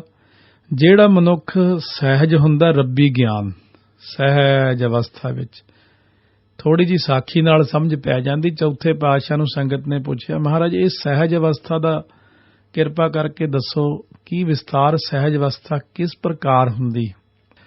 ਚੌਥੇ ਪਾਤਸ਼ਾਹ ਮਹਾਰਾਜ ਕਹਿਣ ਲੱਗੇ, ਜਿਵੇਂ ਕੋਈ ਬਹੁਤ ਹੀ ਅੱਛੇ ਮਹਾਤਮਾ ਭਗਤੀ ਵਾਲੇ ਕਿਸੇ ਬੜੇ ਭਾਰੀ ਦਰਖਤ ਦੇ ਥੱਲੇ ਸਮਾਧੀ ਲਾ ਕੇ ਬੈਠੇ ਨੇ, ਬੜੇ ਬੀਤਰਾਗ ਬੈਰਾਗਵਾਨ ਮਹਾਪੁਰਸ਼ ਨੇ, ਅੱਖਾਂ ਬੰਦ ਨੇ, ਸੱਚਮੁੱਚ ਹੀ ਸਮਾਧੀ ਵਿੱਚ ਲੀਨ ਨੇ। ਕੋਈ ਸ਼ਾਹੂਕਾਰ ਆਇਆ, ਉਹ ਘੋੜੇ ਤੋਂ ਉਤਰ ਕੇ ਮਹਾਪੁਰਸ਼ਾਂ ਦੇ ਅੱਗੇ 5-10 ਹਜ਼ਾਰ ਰੁਪਏ ਦਾ ਮਹਿੰਗਾ ਦੁਸ਼ਾਲਾ ਭੇਟਾ ਕਰਕੇ ਉਹਨਾਂ ਨੇ ਨਮਸਕਾਰ ਕੀਤੀ ਤੇ ਚਲਿਆ ਗਿਆ। ਇੱਕ ਕੋਈ ਚੋਰ ਦੇਖਦਾ ਸੀ, ਉਹਨੇ ਸੋਚਿਆ ਕਿ ਮਹਾਤਮਾ ਦੀ ਤਾਂ ਸਮਾਧੀ ਲੱਗੀ ਹੋਈ ਹੈ, ਸੋ ਮੈਂ ਇਹ ਦੁਸ਼ਾਲਾ ਚੁੱਕ ਲਵਾਂ। ਕੁਦਰਤੀ ਗੱਲ ਹੈ ਕਿ ਜਦੋਂ ਕਾਫੀ ਸਮਾਂ ਸਮਾਧੀ ਲਾਈ ਮਹਾਤਮਾ ਨੇ, ਕਿਰਿਆ ਕਰਨੀ ਸੀ, ਕਿਉਂਕਿ ਜਦੋਂ ਸਰੀਰ ਨੂੰ ਸੁਸਤੀ ਪੈਣ ਲੱਗੇ ਤਾਂ ਉਸ ਵਕਤ ਕਿਰਿਆ ਆਦਿਕ ਕਰਨੀ, ਮੁੱਖ ਧੋਣਾ, ਆਪਣਾ ਪਾਣੀ ਥੋੜਾ ਪੀ ਲੈਣਾ, ਛਿੱਟੇ ਮਾਰ ਲੈਣੇ, ਅੱਖਾਂ 'ਚ ਪੈਰ ਧੋ ਲੈਣੇ, ਇਹਦੇ ਨਾਲ ਫਰੈਸ਼ ਹੋ ਜਾਂਦਾ ਹੈ। ਮਹਾਤਮਾ ਥੋੜਾ ਜਿਹਾ ਫਰੈਸ਼ ਹੋਣ ਵਾਸਤੇ ਉੱਠੇ ਨੇ। ਜਦੋਂ ਉੱਠੇ ਤਾਂ ਉਸ ਵਕਤ ਉਹ ਫਿਰ ਸਮਾਧੀ ਲਾ ਕੇ ਬੈਠੇ। ਜਦੋਂ ਨੇਤਰ ਬੰਦ ਕਰਕੇ ਹੋਏ 4-5 ਮਿੰਟ ਵੀ ਪੂਰਾ ਦੇਖਿਆ ਸਮਾਧੀ ਲੱਗੀ ਹੈ, ਚੋਰ ਨੇ ਹੌਲੀ ਜਾ ਕੇ ਮੱਥਾ ਟੇਕਣ ਦੇ ਬਹਾਨੇ ਨਾਲ ਹੀ ਉਹ ਦੁਸ਼ਾਲਾ ਚੁੱਕ ਲਿਆ ਅਤੇ ਲੈ ਕੇ ਚਲਿਆ ਗਿਆ। ਫਿਰ ਕੁਝ ਸਮੇਂ ਬਾਅਦ ਮਹਾਤਮਾ ਫਿਰ ਉੱਠੇ, ਅੱਖਾਂ ਖੋਲੀਆਂ। ਪਹਿਲਾਂ ਦੁਸ਼ਾਲਾ ਦੇਖ ਕੇ ਖੁਸ਼ ਨਹੀਂ ਹੋਏ ਸੀ ਵੀ ਮੇਰੇ ਬਈ ਬੜਾ ਸੋਹਣਾ ਦੁਸ਼ਾਲਾ ਆਇਆ, ਕੀਮਤੀ ਸ਼ਾਲ। ਅਤੇ ਜਦੋਂ ਚੋਰ ਲੈ ਗਿਆ, ਅੱਖਾਂ ਖੋਲ ਕੇ ਦੇਖਿਆ ਤੇ ਉਹਦਾ ਕੋਈ ਮਨ ਦੇ ਉੱਤੇ ਅਸਰ ਨਹੀਂ ਹੋਇਆ ਵੀ ਚਲੋ ਕੋਈ ਲੈ ਗਿਆ, ਰੱਖ ਗਿਆ। ਆਈ ਚੀਜ਼ ਦੀ ਖੁਸ਼ੀ ਨਹੀਂ, ਗਏ ਪਦਾਰਥ ਦਾ ਸੋਗ ਨਹੀਂ। ਇਹਨੂੰ ਕਹਿੰਦੇ ਸਹਿਜ ਅਵਸਥਾ। ਜਿਵੇਂ ਬਾਬਾ ਗੁਰਬਖਸ਼ ਸਿੰਘ ਜੀ ਰਾਮ ਕੁਐਰ 10ਵੇਂ ਪਾਤਸ਼ਾਹ ਵੇਲੇ ਨਾਲ ਰਹੇ, 40 ਸਾਲ ਤੱਕ ਬਾਅਦ ਵਿੱਚ ਵੀ ਰਹੇ। ਉਹਨਾਂ ਦਾ ਡੇਰਾ ਲਾਹੌਰ ਵਾਲੇ ਸੂਬੇ ਨੇ ਜਦੋਂ ਲੁੱਟ ਲਿਆ ਸੀ, ਕਿਸੇ ਸਿੰਘ ਨੇ ਕਿਹਾ ਬਾਬਾ ਜੀ ਸਾਰਾ ਡੇਰਾ ਲੁੱਟ ਕੇ ਲੈ ਗਏ। ਬਾਬਾ ਜੀ ਅਵਸਥਾ ਇਸੇ 'ਚ ਹੀ ਰਹਿੰਦੇ ਸੀ, ਅਫੁਰ ਅਵਸਥਾ ਵਿੱਚ। ਜਦੋਂ ਨੇਤਰ ਖੋਲ੍ਹੇ ਤਾਂ ਸਾਹਮਣੇ ਬਾਜ ਬਿਠਾਉਣ ਵਾਲਾ ਇੱਕ ਸਟੈਂਡ ਜਿਹਾ ਹੁੰਦਾ, ਉਹਨੂੰ ਬਾਜਾਂ ਦਾ ਅੱਡਾ ਕਹਿੰਦੇ ਨੇ। ਉਹ ਬਾਜਾਂ ਦਾ ਅੱਡਾ ਸਾਹਮਣੇ ਨਾ ਦੇਖ ਕੇ ਬਸ ਇੰਨੇ ਕਿਹਾ, ਹਾਂ ਭਾਈ ਬਾਜਾਂ ਦਾ ਅੱਡਾ ਨਹੀਂ। ਬਾਕੀ ਡੇਰੇ ਵੱਲ ਨਿਗਾਹ ਹੀ ਨਹੀਂ ਮਾਰੀ, ਵੀ ਕੋਈ ਪੇਟੀ ਤੱਕ ਨਹੀਂ ਛੱਡੀ ਉਹਨਾਂ ਨੇ। ਇਹਨੂੰ ਕਹਿੰਦੇ ਸਹਿਜ ਗਿਆਨ, ਰੱਬੀ ਗਿਆਨ। ਸਤਿਗੁਰ ਬਾਰੇ ਜਿਵੇਂ ਜ਼ਿਕਰ ਕੀਤਾ ਨਾ, ਆਪ ਜੀ ਰੋਜ਼ ਪੜ੍ਹਦੇ ਹੋ, ਆਨੰਦ ਭਇਆ ਮੇਰੀ ਮਾਏ, ਸਤਿਗੁਰੂ ਮੈਂ ਪਾਇਆ, ਸਤਿਗੁਰ ਤਾਂ ਪਾਇਆ ਸਹਿਜ ਸੇਤੀ, ਮਨ ਵੱਜੀਆਂ ਵਾਧਾਈਆਂ। ਕਰਮੀ ਸਹਿਜ ਨਾ ਉਪਜੈ, ਵਿਣ ਸਹਿਜੈ ਸਹਿਸਾ ਨਾ ਜਾਏ, ਨਹਿ ਜਾਏ ਸਹਿਸਾ ਕਿਤੈ ਸੰਜਮ ਰਹੇ ਕਰਮ ਕਮਾਏ। ਇਹ ਕਰਮ ਕਾਂਡ ਕਰਨ ਦੇ ਨਾਲ ਮਨ ਦਾ ਸੰਸਾ ਨਹੀਂ ਜਾਂਦਾ ਤੇ ਸਹਿਜ ਪੈਦਾ ਨਹੀਂ ਹੁੰਦਾ, ਕਿਉਂਕਿ ਸਹਿਜ ਅਵਸਥਾ ਦੇਣੀ ਹੀ ਨਾਮ ਨੇ ਹੈ, ਸਿਮਰਨ ਨੇ ਹੈ, ਗੁਰਬਾਣੀ ਨੇ ਸਹਿਜ ਅਵਸਥਾ ਦੇਣੀ ਹੈ। ਕੀਰਤਨ ਸੁਣਨ ਨਾਲ ਸਹਿਜ ਅਵਸਥਾ ਬਣਦੀ ਹੈ। ਹੁਣ ਸਤਿਗੁਰੂ ਕਹਿੰਦੇ ਜਿਹੜਾ ਮਨੁੱਖ ਸਹਿਜ ਦੀ ਅਵਸਥਾ ਵਾਲੀ ਗੁਫਾ ਨੂੰ ਆਪਣਾ ਸੱਚਾ ਘਰ ਸਮਝ ਲੈਂਦਾ ਹੈ, ਨਾਨਕ ਸਾਚੇ ਭਾਵੈ ਸਾਚਾ। ਨਾਨਕ ਧੰਨ ਗੁਰੂ ਨਾਨਕ ਦੇਵ ਮਹਾਰਾਜ ਸੱਚੇ ਪਾਤਸ਼ਾਹ ਫਰਮਾਉਂਦੇ ਨੇ, ਉਹ ਸੱਚੇ ਪ੍ਰਭੂ ਨੂੰ ਪਿਆਰਾ ਲੱਗਦਾ ਹੈ। ਨਾਨਕ ਸਾਚੇ ਭਾਵੈ ਸਾਚਾ, ਉਹ ਸੱਚਾ ਮਨੁੱਖ ਹੈ ਤੇ ਸੱਚੇ ਵਾਹਿਗੁਰੂ ਨੂੰ ਚੰਗਾ ਲੱਗਦਾ ਹੈ। ਕਿਉਂਕਿ ਮਨਮੁਖ ਦਾ ਮਨ ਰੂਪੀ ਹੰਸ ਹਰ ਵੇਲੇ ਉੱਡਦਾ ਰਹਿੰਦਾ, ਭਾਵ ਟੇਕ ਕੇ ਆਪਣੇ ਟਿਕਾਣੇ ਤੇ ਨਹੀਂ ਬੈਠਦਾ। ਪਰ ਗੁਰਮੁਖ ਜਿਸ ਨੇ ਆਪਣਾ ਜੀਵਨ ਸਤਿਗੁਰੂ ਦੇ ਹੁਕਮ ਵਿੱਚ ਢਾਲਿਆ ਅਥਵਾ ਜੀਵਨ ਜੁਗਤੀ ਨੂੰ ਸਮਝ ਲਿਆ, ਉਸ ਨੇ ਨਿਰੰਤਰ ਨਾਮ ਜਪ ਕੇ ਬੁਰਾਈਆਂ ਨੂੰ ਬੰਨਾ ਲਾ ਦਿੱਤਾ ਅਤੇ ਚੰਗਿਆਈਆਂ ਦਾ ਧਾਰਨੀ ਬਣ ਗਿਆ। ਉਸ ਦਾ ਮਨ ਅਫੁਰ ਅਵਸਥਾ ਦਾ ਵਾਸੀ ਹੋ ਜਾਂਦਾ ਹੈ। ਜਿਵੇਂ ਜੋਗੀ ਲੋਕ ਪਹਾੜ ਦੀ ਗੁਫਾ ਵਿੱਚ ਬੈਠ ਕੇ ਆਪਣੇ ਸਰੀਰ ਵਿੱਚ ਆਤਮ ਜੋਤ ਲੱਭਣ ਦਾ ਯਤਨ ਕਰਦੇ ਨੇ, ਤਿਵੇਂ ਸੰਤ ਲੋਕ ਸਰੀਰ ਨੂੰ ਸ਼ਾਂਤ ਰੂਪੀ ਗੁਫਾ ਬਣਾ ਕੇ ਇਸ ਵਿੱਚ ਹੀ ਕਰਤਾਰ ਦੇ ਦਰਸ਼ਨ ਕਰਦੇ ਨੇ। ਜੋਗੀ ਦਸਮ ਦੁਆਰ ਵਿੱਚ ਸਵਾਸ ਚੜਾ ਕੇ ਸੁੰਨ ਸਮਾਧੀ ਲਾਉਂਦੇ ਹਨ, ਪਰ ਗੁਰਮੁਖ ਚੇਤਨ ਰੂਪ ਸੁੰਨ ਵਿੱਚ ਮਨ ਬੰਨ੍ਹ ਕੇ ਰੱਖਦੇ ਨੇ। ਇਉਂ ਫਰਕ ਹੈ। ਉਹ ਚੇਤਨ ਰੂਪ ਸੁੰਨ ਵਿੱਚ ਸਮਾਧੀ ਲਾਉਂਦੇ ਨੇ ਤੇ ਜੋਗੀ ਵੈਸੇ ਹੀ ਸੁੰਨ ਕਰ ਲੈਂਦੇ ਨੇ। ਸੋ ਜਿਵੇਂ ਕੋਈ ਬੰਦਾ ਬਹੁਤ ਦੁਖੀ ਹੋਵੇ ਤੇ ਉਹ ਬਹੁਤ ਜ਼ਿਆਦਾ ਨਸ਼ਾ ਖਾ ਕੇ ਡਿੱਗ ਪਵੇ, ਆਖੇ ਮੈਂ ਗਮ ਗਲਤ ਕਰਨ ਲਈ ਆ ਨਸ਼ਾ ਕੀਤਾ, ਪਰ ਜਦੋਂ ਉਹ ਨਸ਼ਾ ਉਤਰਿਆ ਤਾਂ ਉਹ ਗਮ ਫੇਰ ਚਿੰਬੜ ਗਿਆ। ਪਰ ਇੱਕ ਹੁੰਦਾ ਕਿ ਗਮ ਦਾ ਹੀ ਖਾਤਮਾ ਕਰ ਦਿੱਤਾ, ਨਸ਼ੇ ਦਾ ਆਸਰਾ ਨਾ ਲੈਣਾ।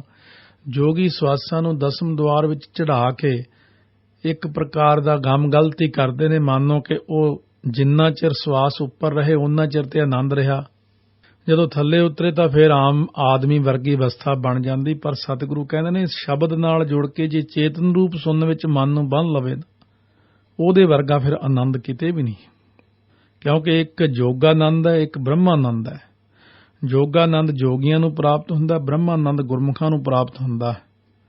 ਜਿਵੇਂ ਭਾਈ ਮਨੀ ਸਿੰਘ ਜੀ ਕੋਲ ਬ੍ਰਹਮਾਨੰਦ ਸੀ ਤੇ ਬੰਦ ਕੱਟਣ ਤੋਂ ਵੀ ਦੂਰ ਨਹੀਂ ਹੋਇਆ। ਤੇ ਜੋਗੀਆਂ ਦੀ ਤੇ ਕੋਈ ਇੱਕ ਚੀਜ਼ ਚੁੱਕ ਕੇ ਲੈ ਜਾਵੇ ਉਹ ਸੜ ਬਲਦੇ ਨੇ ਉੱਥੇ ਕਿ ਮੇਰੀ ਚੀਜ਼ ਕਿਉਂ ਚੁੱਕ ਕੇ ਲੈ ਗਿਆ ਕੋਈ, ਜਾਂ ਮੇਰਾ ਆਹ ਭਾਂਡਾ ਕਿਉਂ ਗੁੰਮ ਹੋ ਗਿਆ। ਗੁਰਮੁਖ ਜੀਉੜਾ ਸਰੀਰ ਰੂਪੀ ਗੁਫਾ ਵਿੱਚ ਨਿਰੰਤਰ ਨਾਮ ਸਿਮਰਨ ਵਿੱਚ ਮਸਤ ਰਹਿੰਦਾ। ਇੱਕ ਰਸ ਪਾਵੇ ਕਿ ਉਹਦੀ ਬਿਰਤੀ ਜਿਹੜੀ ਆ ਨਾ ਉਹ ਅਸਲ ਵਿੱਚ ਅੰਤਰਮੁਖੀ ਹੋ ਜਾਂਦੀ। ਇੱਕ ਤਾਂ ਹੁੰਦੇ ਲੋਕਾਂ ਦੀ ਬਾਹਰਮੁਖੀ ਬਿਰਤੀ, ਜਿਵੇਂ ਬਾਹਰਮੁਖੀ ਬਿਰਤੀ ਦਾ ਮੈਂ ਜ਼ਿਕਰ ਕਰਾਂ, ਜੇ ਤੁਹਾਡੀ ਹੈ ਤਾਂ ਇਹਨੂੰ ਦੂਰ ਕਰੋ। ਗੁਰੂ ਘਰ 'ਚ ਜਾਣਾ, ਲਓ ਜੀ ਉੱਥੇ ਤਾਂ ਆ ਹੋ ਗਿਆ ਸੀ ਗੁਰੂ ਘਰ 'ਚ ਅੱਜ ਫਲਾਨਾ ਬੰਦਾ ਐ ਸੀ, ਅੱਜ ਰਾਗੀ ਟੇਢਾ ਬੈਠਾ ਸੀ, ਜਾਂ ਉਹ ਫਲਾਨਾ ਐ ਸੀ। ਕੋਈ ਪ੍ਰਕਾਰ ਦੇ ਹੀ ਖੱਬੇ ਸੱਜੇ ਦੇ ਨੁਕਸ ਕੱਢਦੇ। ਜੇ ਅਸਲੀ ਗੱਲ ਸੀ ਅੱਜ ਦਾ ਸ਼੍ਰੀ ਮੁਖਵਾਕ ਕੀ ਸੀ ਬਈ, ਉਹ ਤਾਂ ਬਈ ਮੈਂ ਭੁੱਲ ਗਿਆ। ਵੀ ਅੱਜ ਦਾ ਸ਼੍ਰੀ ਮੁਖਵਾਕ ਭੁੱਲ ਗਿਆ ਤੇ ਅੰਦਰ ਨੁਕਸ ਕੱਢਣ ਵਿੱਚ ਚਲਿਆ ਗਿਆ, ਇਹ ਗਲਤੀ। ਲਓ ਜੀ ਉੱਥੇ ਤਾਂ ਦਰੀ ਇਕੱਠੀ ਹੋਈ ਪਈ, ਸਿੱਧਾ ਨਹੀਂ ਕਰਦਾ ਭਈ ਤੂੰ ਕਾਹਦੇ ਵਾਸਤੇ ਗਿਆ ਸੀ। ਆਪਾਂ ਸੇਵਾਦਾਰ ਹਾਂ, ਸਾਰੀ ਕੌਮ ਸੇਵਾਦਾਰ ਹੈ ਗੁਰੂ ਸਾਹਿਬ ਦੀ। ਆਪਣਾ ਫਰਜ਼ ਹੈ ਦਰੀ ਸਿੱਧੀ ਕਰਨੀ। ਲਾਈਟ ਫਾਲਤੂ ਬਲ ਰਹੀ, ਲਾਈਟ ਬੰਦ ਕਰੋ। ਖਾਮਖਾਈ ਪਾਣੀ ਚੱਲ ਰਿਹਾ ਟੂਟੀ ਦੇ ਵਿੱਚ, ਉਹਨੂੰ ਬੰਦ ਕਰੋ। ਕਿਉਂ? ਪ੍ਰਾਪਰਟੀ ਗੁਰੂ ਘਰ ਦੀ ਸਾਰੀ ਸੰਗਤ ਦੀ ਪ੍ਰਾਪਰਟੀ ਹੈ, ਅਸੀਂ ਉਹਦੀ ਸੰਭਾਲ ਕਰਨੀ, ਨਾ ਕਿ ਕਿਸੇ ਨੂੰ ਦੋਸ਼ ਨਹੀਂ ਦੇਣਾ। ਆਪ ਠੀਕ ਕਰਿਆ ਕਰੋ। ਅੰਤਰਮੁਖ ਬਿਰਤੀ, ਅਜਿਹਾ ਮਨੁੱਖ ਗੁਰ ਪਰਮੇਸ਼ਰ ਜੀ ਨੂੰ ਚੰਗਾ ਲੱਗਦਾ ਤੇ ਉਸ ਦਾ ਸਰੀਰ ਟੁੱਟਦਾ ਨਹੀਂ, ਭਾਵ ਉਹ ਜਨਮ ਮਰਨ ਦੇ ਗੇੜੇ 'ਚੋਂ ਬਾਹਰ ਨਿਕਲ ਜਾਂਦਾ ਹੈ। ਹੁਣ ਸਿੱਧਾ ਨੇ 18ਵੀਂ ਪੌੜੀ 'ਚ ਫੇਰ ਪ੍ਰਸ਼ਨ ਕੀਤੇ ਨੇ। ਕਿਸ ਕਾਰਨ ਗ੍ਰਹਿ ਤਜਿਓ ਉਦਾਸੀ। ਹੁਣ ਫੇਰ ਪ੍ਰਸ਼ਨ ਕਰਦੇ ਹਨ ਮਹਾਰਾਜ ਸੱਚੇ ਪਾਤਸ਼ਾਹ, ਦੱਸੋ ਤੁਸਾਂ ਕਿਸ ਕਾਰਨ ਕਰਕੇ ਘਰ ਛੱਡਿਆ ਤੇ ਉਦਾਸੀ ਹੋਏ ਹੋ। ਕਿਸ ਕਾਰਨ ਇਹੋ ਭੇਖ ਨਿਵਾਸੀ, ਕਿਸ ਕਾਰਨ ਕਰਕੇ ਇਹ ਉਦਾਸੀ ਭੇਖ ਦੇ ਧਾਰਨੀ ਬਣੇ ਹੋ, ਕਿਉਂਕਿ ਤੁਸੀਂ ਇਹ ਭੇਖ ਕਿਉਂ ਧਾਰਿਆ ਹੋਇਆ ਹੈ। ਕਿਸ ਵੱਖਰ ਕੇ ਤੁਮ ਵਣਜਾਰੇ, ਤੁਸੀਂ ਕਿਸ ਸੌਦੇ ਦੇ ਵਪਾਰੀ ਹੋ। ਕਿਉਂ ਕਰ ਸਾਥ ਲੰਘਾਵੋ ਪਾਰੇ, ਤੁਸੀਂ ਆਪਣੇ ਸਾਥ ਨੂੰ, ਆਪਣੇ ਸੰਗੀਆਂ ਸਾਥੀਆਂ ਨੂੰ, ਸੰਗਤ ਨੂੰ ਸੰਸਾਰ ਸਾਗਰ ਤੋਂ ਕਿਵੇਂ ਪਾਰ ਲੰਘਾਓਗੇ। ਆਓ ਧੰਨ ਗੁਰੂ ਨਾਨਕ ਦੇਵ ਜੀ ਦਾ ਜਵਾਬ ਸੁਣੋ। ਇਹਨੂੰ ਕਹਿੰਦੇ ਨੇ ਬ੍ਰਹਮ ਗਿਆਨੀ ਜਦੋਂ ਜਾਂ ਕੋਈ ਉੱਚੀਆਂ ਅਵਸਥਾ ਦੇ ਮਾਲਕ ਜਦੋਂ ਆਪਸ ਵਿੱਚ ਚਰਚਾ ਕਰਦੇ ਨੇ ਤਾਂ ਇਹ ਬੜੀ ਸੁਣਨ ਵਾਲੀ ਚੀਜ਼ ਹੈ, ਬੜੀ ਆਨੰਦਮਈ ਅਵਸਥਾ। ਜਿਨ੍ਹਾਂ ਪ੍ਰਸ਼ਨਾਂ ਦਾ ਉੱਤਰ ਅੱਜ ਅਸੀਂ ਆਮ ਬੰਦਿਆਂ ਨੂੰ ਪੁੱਛਦੇ ਹਾਂ, ਆਓ ਗੁਰੂ ਗ੍ਰੰਥ ਸਾਹਿਬ ਜੀ ਤੋਂ ਪੁੱਛੋ। ਗੁਰੂ ਗ੍ਰੰਥ ਸਾਹਿਬ ਮਹਾਰਾਜ ਜਵਾਬ ਦਿੰਦੇ ਨੇ ਸੋਹਣਾ, ਗੁਰਮੁਖ ਖੋਜਤ ਭਏ ਉਦਾਸੀ। ਸਤਿਗੁਰੂ ਸਿੱਧਾਂ ਨੂੰ ਇਉਂ ਉੱਤਰ ਦਿੰਦੇ, ਆਖਦੇ ਨੇ ਅਸੀਂ ਗੁਰਮੁਖਾਂ ਨੂੰ ਲੱਭਣ ਲਈ ਉਦਾਸੀ ਹੋਏ ਹਾਂ। ਮੁਖੀ ਗੁਰਾਂ ਨੂੰ ਲੱਭਣ ਲਈ ਅਥਵਾ ਗੁਰਮੁਖਾਂ ਨੂੰ ਲੱਭਣ ਲਈ, ਰੱਬ ਦੇ ਬੰਦਿਆਂ ਨੂੰ ਲੱਭਣ ਲਈ ਉਦਾਸੀ ਹੋਏ ਹਾਂ। ਬਾਹਰ ਦੁਨੀਆ 'ਚ ਨਿਕਲੇ ਹਾਂ, ਵਿਚਰਦੇ ਹਾਂ। 4 ਉਦਾਸੀਆਂ ਕੀਤੀਆਂ ਆਪ ਨੇ ਘਰ-ਬਾਰ ਛੱਡ ਕੇ। ਸਤਿਗੁਰੂ ਸੱਚੇ ਪਾਤਸ਼ਾਹ ਦਾ ਹਮੇਸ਼ਾ ਇਹੀ ਜਵਾਬ ਹੁੰਦਾ ਸੀ, ਭਾਈ ਤੁਹਾਡੇ ਦਰਸ਼ਨਾਂ ਨੂੰ ਆਏ। ਨਿਮਰਤਾ ਸਿਖਾਉਣ ਲਈ ਗੁਰੂ ਨਾਨਕ ਦੇਵ ਜੀ ਨੇ ਸਾਨੂੰ ਬਹੁਤ ਸੋਹਣੇ ਸੋਹਣੇ ਬਚਨ ਕਹੇ ਨੇ। ਦਰਸ਼ਨ ਕਹਿ ਤਾਹੀ ਭੇਖ ਨਿਵਾਸੀ, ਗੁਰਮੁਖਾਂ ਨੇ ਦਰਸ਼ਨਾਂ ਲਈ ਉਦਾਸੀ ਭੇਖ ਧਾਰਨ ਕੀਤਾ। ਤੁਸੀਂ ਤਾਂ ਭੇਖ ਧਾਰਨ ਕਰਦੇ ਹੋ, ਘਰੋਂ ਕਰਜ਼ਾ ਦੇਣਾ ਸੀ ਤੇ ਡਰਦੇ ਹੀ ਦੌੜ ਕੇ ਜੰਗਲਾਂ 'ਚ ਆ ਗਏ, ਜੋਗੀ ਬਣ ਕੇ ਬੈਠ ਗਏ। ਆਪਦਾ ਕਾ ਮਾਰਿਆ ਘਰ ਤੇ ਨਸਤਾ। ਪਰ ਮਹਾਰਾਜ ਕਹਿੰਦੇ ਅਸੀਂ ਤੁਹਾਡੇ ਵਾਂਗੂ ਨਹੀਂ, ਅਸੀਂ ਤਾਂ ਦਰਸ਼ਨਾਂ ਵਾਸਤੇ ਇਹ ਭੇਖ ਬਣਾਇਆ ਹੈ, ਵਾਹਿਗੁਰੂ ਦੇ ਦਰਸ਼ਨ ਹੋ ਜਾਣ। ਸਾਚ ਵੱਖਰ ਕੇ ਹਮ ਵਣਜਾਰੇ, ਅਸੀਂ ਸੱਚੇ ਸੌਦੇ ਦੇ ਵਪਾਰੀ ਹਾਂ ਭਾਈ, ਨਾਮ ਦੇ ਵਪਾਰੀ ਹਾਂ। ਨਾਨਕ ਗੁਰਮੁਖ ਉਤਰਸ ਪਾਰੇ। ਧੰਨ ਗੁਰੂ ਮਹਾਰਾਜ ਸੱਚੇ ਪਾਤਸ਼ਾਹ ਫਰਮਾਉਂਦੇ ਨੇ ਕਿ ਸਤਿਗੁਰੂ ਦੇ ਦੱਸੇ ਰਾਹ ਤੇ ਜੋ ਟੁਰਦਾ ਨਾ, ਸੰਤ ਕਾ ਮਾਰਗ ਧਰਮ ਕੀ ਪੌੜੀ ਕੋ ਵਡਭਾਗੀ ਪਾਏ, ਉਹ ਸੰਸਾਰ ਸਾਗਰ ਤੋਂ ਪਾਰ ਉਤਰ ਜਾਂਦਾ ਹੈ। ਜਿਵੇਂ ਜਿਵੇਂ ਸਤਿਗੁਰੂ ਨੇ ਮਾਰਗ ਦੱਸਿਆ, ਅੱਜ ਦੇ ਯੁੱਗ ਵਿੱਚ ਗੁਰਬਾਣੀ ਅੰਦਰ ਜਿਹੜੀ ਸਿੱਖਿਆ ਸਤਿਗੁਰੂ ਮਹਾਰਾਜ ਨੇ ਸਾਨੂੰ ਦਿੱਤੀ ਹੋਈ ਹੈ, ਜੇ ਮੰਨ ਲਓ ਇੱਕ ਪ੍ਰਕਾਰ ਦੀ ਉਦਾਹਰਣ ਕਿ ਜਿਵੇਂ ਦਸਵੰਧ ਨੂੰ ਹੀ ਕਿਹਾ ਹੈ, ਦਸਵੰਧ ਕੱਢਣ ਨੂੰ ਸਾਰੇ ਇਹ ਬੜਾ ਔਖਾ ਕੰਮ ਹੈ ਜੀ, ਖਰਚੇ ਨਹੀਂ ਚੱਲਦੇ।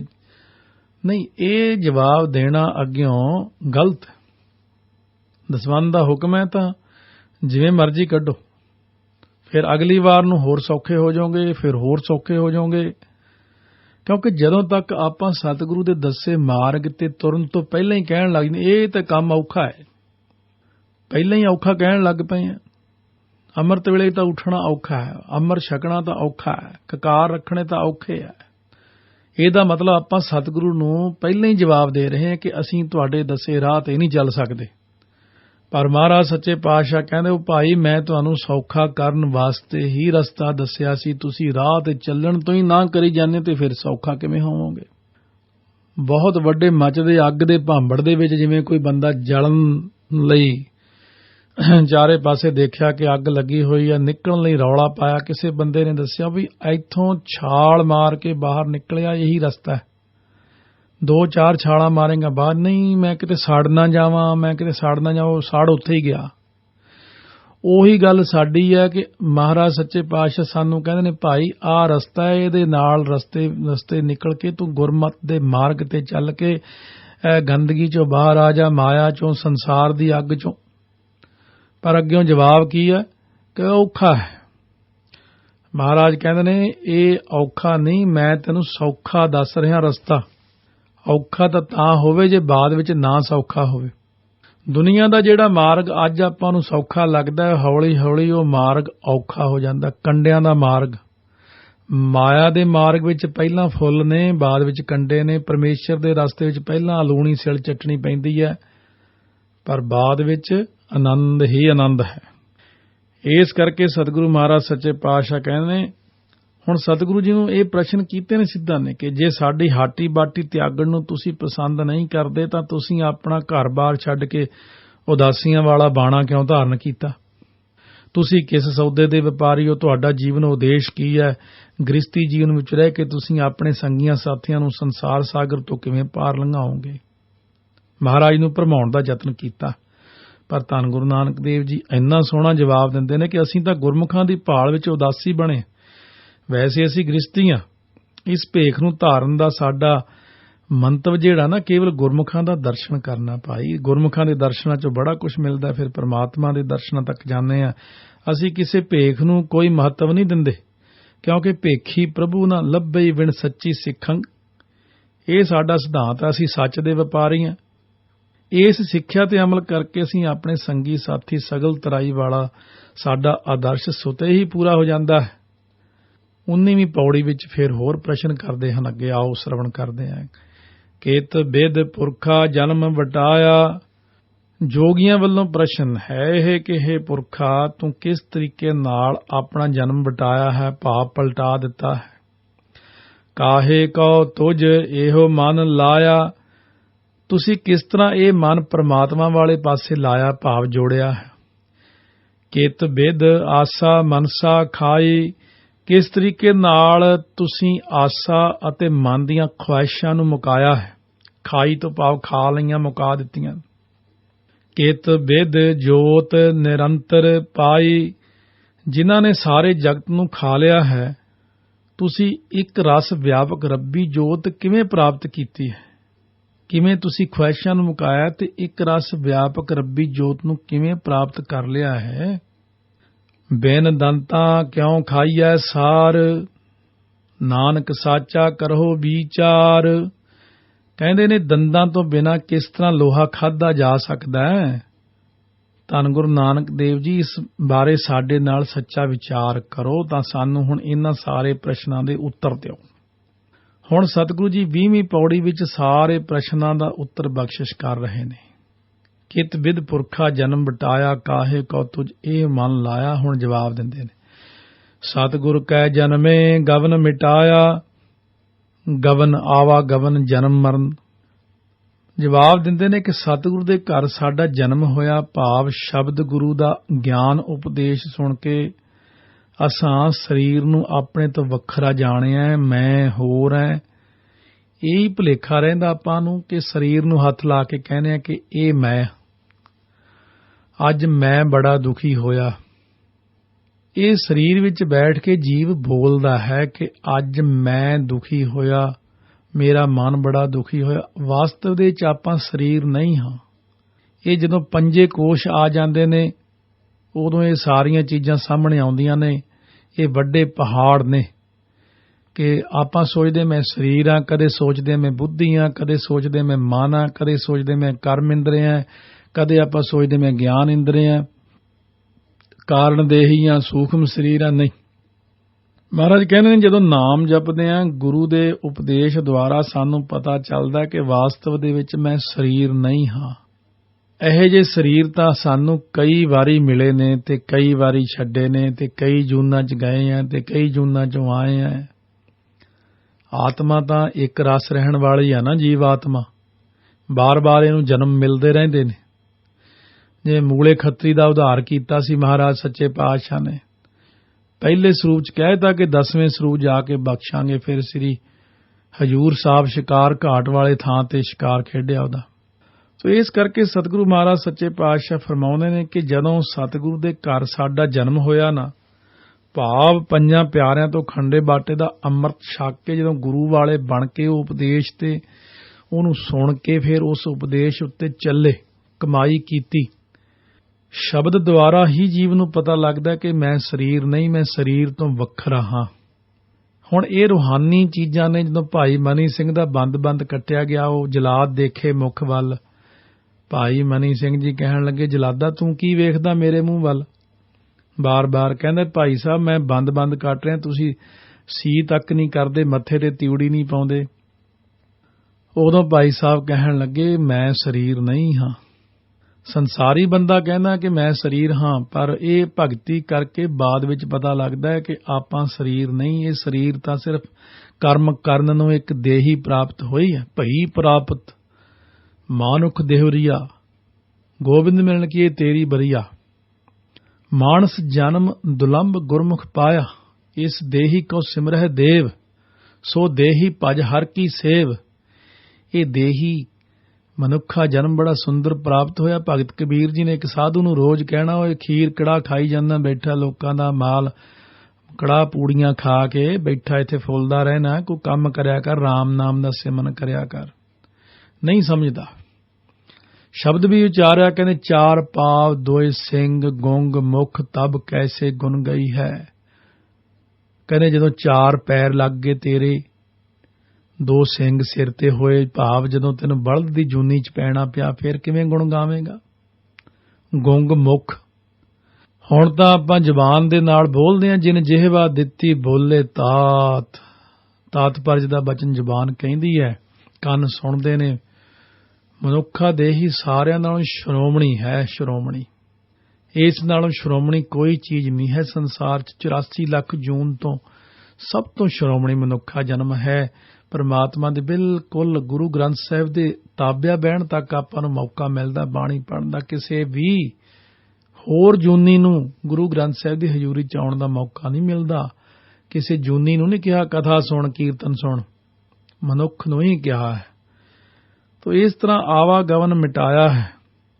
ਮਹਾਰਾਜ ਸੱਚੇ ਪਾਤਸ਼ਾਹ ਫਰਮਾਉਂਦੇ ਨੇ ਕਿ ਜਦੋਂ ਸਤਿਗੁਰੂ ਦੇ ਘਰੇ ਜਨਮ ਲੈ ਲਵੇ ਕੋਈ, ਮਾਤਾ ਸਾਹਿਬ ਕੌਰ ਦਾ ਪੁੱਤਰ ਬਣ ਜਾਵੇ, 10ਵੇਂ ਪਾਤਸ਼ਾਹ ਦਾ ਪੁੱਤਰ ਬਣ ਜਾਵੇ, ਉਹ ਇੰਨੀਆਂ ਵੱਡੀਆਂ ਕੁਰਬਾਨੀਆਂ ਕੀਤੀਆਂ ਉਹਨਾਂ ਨੇ। ਕੋਈ ਮਖੌਲ ਨਹੀਂ ਗਾ ਅੰਮ੍ਰਿਤ, ਕੋਈ ਮਖੌਲ ਨਹੀਂ ਕਕਾਰ, ਕੋਈ ਮਖੌਲ ਨਹੀਂ ਪੰਜ ਬਾਣੀਆਂ। ਬੜੀਆਂ ਵੱਡੀਆਂ ਬਖਸ਼ਿਸ਼ਾਂ ਨੇ। ਜਿਵੇਂ ਹੁਣ ਡਾਕਟਰਾਂ ਨੇ ਕਹਿਣਾ ਸ਼ੁਰੂ ਕਰ ਦਿੱਤਾ ਕਿ ਜਿਹੜਾ ਬੰਦਾ ਥੱਲੇ ਬਹਿ ਕੇ ਚੌਂਕੜਾ ਮਾਰ ਕੇ ਪ੍ਰਸ਼ਾਦਾ ਛਕਦਾ ਹੈ, ਉਹ ਸਹੀ ਤਰੀਕਾ ਦੱਸਿਆ ਉਹਨਾਂ ਨੇ, ਨਾ ਕਿ ਮੇਜ਼ ਤੇ ਬਹਿ ਕੇ ਖਾਣ ਦਾ ਸਹੀ ਤਰੀਕਾ। ਹੁਣ ਡਾਕਟਰ ਇਹ ਕਹਿਣ ਲੱਗ ਪਏ। ਤਾਂ ਕਹਿਣ ਤੋਂ ਭਾਵ ਤੁਸੀਂ ਕਹਿੰਦੇ ਹੋ ਸਾਇੰਸ ਨੇ ਤਰੱਕੀ ਕਰ ਲਈ, ਸਾਇੰਸ ਮੁੜ ਕੇ ਉੱਥੇ ਹੀ ਗੁਰੂ ਨਾਨਕ ਸਾਹਿਬ ਦੇ ਡੇਰੇ ਤੇ ਪਹੁੰਚ ਜਾਵੇਗੀ, ਅਸਥਾਨ ਤੇ ਪਹੁੰਚ ਜਾਵੇਗੀ, ਗੁਰੂ ਘਰ 'ਚ ਪਹੁੰਚ ਜਾਵੇਗੀ। ਜਿੱਥੋਂ ਸਾਰੇ ਲੋਕ ਭਜਦੇ ਨੇ ਨਾ, ਇੱਥੇ ਨੂੰ ਹੀ ਮੁੜ ਕੇ ਆਉਣਾ ਪੈਣਾ। ਖੁਆਰ ਹੋਏ ਸਭ ਮਿਲਣਗੇ, ਬਚੇ ਸ਼ਰਨ ਜੋ ਹੋਏ। ਅਨਹਤ ਰਾਤੇ ਇਹੋ ਮਨ ਲਾਇਆ। ਇਸ ਤਰ੍ਹਾਂ ਸਤਿਗੁਰੂ ਮਹਾਰਾਜ ਕਹਿੰਦੇ ਆਵਾਗਾਉਣ ਮਿਟਦਾ। ਅਨਹਦ ਸ਼ਬਦ ਜੋ 10ਵੇਂ ਦੁਆਰ ਅਥਵਾ ਤੁਰਿਆ ਪਦ ਨੂੰ ਲਿਖਾਉਣ ਵਾਲਾ ਨਾ, ਉਸ ਵਿੱਚ ਆਪਣਾ ਇਹ ਮਨ ਲਾਇਆ ਹੈ, ਭਾਵ ਜੋੜਿਆ ਹੈ, ਭਾਵ ਇੱਕ ਮਿਕ ਕੀਤਾ ਹੈ। ਕਈਆਂ ਦਾ ਤਾਂ ਵਿਚਾਰ ਇਹ ਵੀ ਹੈ ਕਿ 10ਵੇਂ ਦੁਆਰ ਨਾਂ ਦੀ ਕੋਈ ਚੀਜ਼ ਨਹੀਂ। ਉਹ ਗੁਰਮੁਖੋ ਪਿਆਰਿਓ ਸੱਜਣੋ, ਮੈਂ ਕਿਵੇਂ ਕਹਿ ਦਿਆਂ ਕਿ ਇਹ ਨਾਮ ਦੀ ਕੋਈ ਚੀਜ਼ ਨਹੀਂ, ਜਾਂ ਉੱਥੇ ਤੱਕ ਸਾਡੀ ਅਵਸਥਾ ਨਹੀਂ ਪਹੁੰਚਦੀ। ਆਓ ਮੈਂ ਤੁਹਾਨੂੰ ਸੈਂਕੜੇ ਸਿੰਘ ਦਿਖਾਉਣਾ, ਬੜੇ ਬੜੇ ਮਹਾਂਪੁਰਖਾਂ ਦੇ ਮੈਂ ਨਾਲ ਰਿਹਾ। ਹੁਣ ਵੀ 10ਵੇਂ ਦੁਆਰ ਸਿੰਘਾਂ ਦੇ ਹੁਣ ਵੀ ਖੁੱਲ੍ਹਦੇ ਨੇ। ਗੁਰਬਾਣੀ ਦੇ ਨਾਲ ਸੁਣਿਆ ਜੋਗ ਜੁਗਤ ਤਨ ਭੇਦ। ਉਹ ਕੋਈ ਕਹਿਣ ਲੱਗਿਆ ਆਹ ਪੰਕਤੀ ਸੁਣਿਆ ਜੋ ਇਹ ਦੀ ਜੋਗੀਆਂ ਲਈ ਆ, ਆਹ ਫਲਾਨੀ ਇਹ ਵੀ ਜੋਗੀਆਂ ਲਈ ਆ, ਇਹ ਪੰਕਤੀ ਇਹ ਵੀ ਜੋਗੀਆਂ ਲਈ। ਉਹ ਕਹਿੰਦੇ ਫਿਰ ਗੁਰਬਾਣੀ ਇਹਦਾ ਮਤਲਬ ਗੁਰਸਿੱਖਾਂ ਲਈ ਨਹੀਂ, ਜੋਗੀਆਂ ਲਈ ਹੈ। ਜਦੋਂ ਤੱਕ ਅਸੀਂ ਉਸ ਰੂਹਾਨੀ ਰਸਤੇ ਉੱਤੇ ਚੱਲਦੇ ਨਹੀਂ, ਭਗਤੀ ਨਹੀਂ ਕਰਦੇ, ਸਾਨੂੰ ਖੁਦ ਨੂੰ ਨਹੀਂ ਪਤਾ ਲੱਗਦਾ ਕਿ ਬੈਖਰੀ ਬਾਣੀ ਮੱਧਮਾ ਪਸੰਤੀ ਪਰਾ ਰੋਮ ਰੋਮ ਜਾਪ ਗੁਰਮੁਖ ਰੋਮ ਰੋਮ ਹਰ ਧਿਆਵੈ ਦੀ ਅਵਸਥਾ ਵੀ ਬਣਦੀ ਹੈ। ਤਾਂ ਸਤਿਗੁਰੂ ਮਹਾਰਾਜ ਸੱਚੇ ਪਾਤਸ਼ਾਹ ਕਹਿੰਦੇ ਨੇ ਇਹਦੇ ਲਈ ਸਾਨੂੰ ਗੁਰਮਤਿ ਦੇ ਮਾਰਗ ਤੇ ਚੱਲਦਿਆਂ ਕੀ ਕਰਨਾ ਚਾਹੀਦਾ ਹੈ। ਮਨਸਾ ਆਸਾ ਸ਼ਬਦ ਜਲਾਈ।